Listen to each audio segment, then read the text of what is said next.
দেশের ৬৭% মানুষের মধ্যে রয়েছে ভিটামিন ডির অভাব। তবে সবচেয়ে বেশি ভিটামিন ডির স্বল্পতায় ভুগছেন শহরের মানুষ। এর হার ৭১%। শুধু প্রাপ্তবয়স্ক নয়, শিশু কিশোরদের শরীরেও স্বাভাবিকের ভিটামিন ডির পরিমাণ কম। জনস্বাস্থ্য পুষ্টি প্রতিষ্ঠানের গবেষণায় উঠে এসেছে এমন তথ্য। বিশেষজ্ঞরা বলছেন, ভিটামিন ডির অভাবে হাড়ের নানা রোগ ছাড়াও মেজাজ খিটখিটে এবং ঘুম কমে যায়। সেই সঙ্গে পেশি দুর্বলতা, ক্লান্তি, অবসাদ ছাড়াও অনেকের যৌন দুর্বলতাও দেখা দেয়। সেই সঙ্গে ডায়াবেটিস, উচ্চ রক্তচাপের ঝুঁকিও বাড়ায় ভিটামিন ডি এর স্বল্পতা। বেশ কিছুদিন ধরেই হাঁটুর ব্যথায় ভুগছিলেন রাজশাহীর রোকসানা পারভিন। স্থানীয় চিকিৎসকের পরামর্শে ডায়াবেটিস, থাইরয়েড, কোলেস্টেরল সহ নানা পরীক্ষা নিরীক্ষার পরও ব্যথা কমছিল না।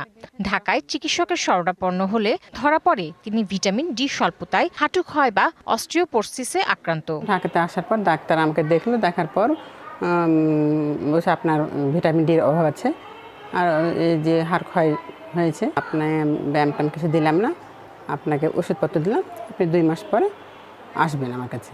ভিটামিন ডি এক ধরনের অনুপুষ্টিকণা বা মাইক্রোনিউট্রিয়েন্ট। ভিটামিন ডির প্রধান উৎস সূর্যের প্রখর রোদ। আমাদের দেশে আবহাওয়া সমভাবাপন্ন এবং গ্রীষ্মে রোদের তীব্রতাও থাকে প্রখর। সূর্যের তাপ থেকে ভিটামিন ডি আমাদের ত্বকে সংশ্লেষিত হয়, যা আমাদের নানা রোগ থেকে রক্ষা করে। নায়াসিনামাইড ও স্যালিসাইলিক সমৃদ্ধ লিলি ফেস ওয়াশ, যা ফেসের ডেড স্কিন সেল দূর করে দেয় দ্বিগুণ ফাস্টার ব্রাইটেনিং।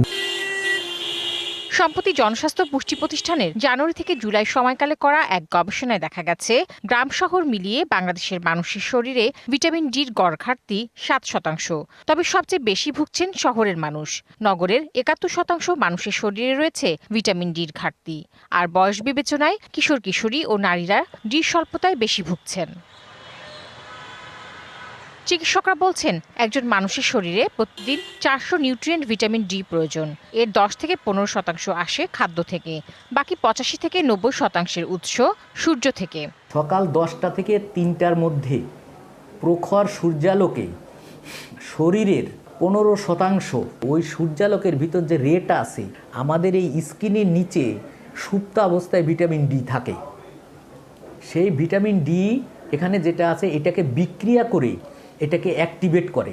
ভিটামিন ডির অভাবে নবজাতকের রিকেটস রোগ অর্থাৎ শিশুদের হাড় দুর্বল বা বেঁকে যেতে পারে। এছাড়া দীর্ঘদিন ভিটামিন ডির অভাবে ভুগলে বয়স্ক নারী পুরুষেরা অস্টিওপোরোসিসে আক্রান্ত হয়। হাড়ের রোগ ছাড়াও ক্লান্তি, অবসাদ, মেজাজ খিটখিটে এবং অনিদ্রা দেখা দেয়। সেই সঙ্গে ভিটামিন ডির অভাবে যৌন দুর্বলতাও দেখা দেয় অনেকের মধ্যে। এছাড়া ভিটামিন ডি ডায়াবেটিস, উচ্চ রক্তচাপের ঝুঁকিও বাড়ায়। শিশুদের যেটা ঘাটতি হয়, এটাকে মেনলি আমরা বলি রিকেটস। শিশুদের হাড় বৃদ্ধি, যেহেতু এটা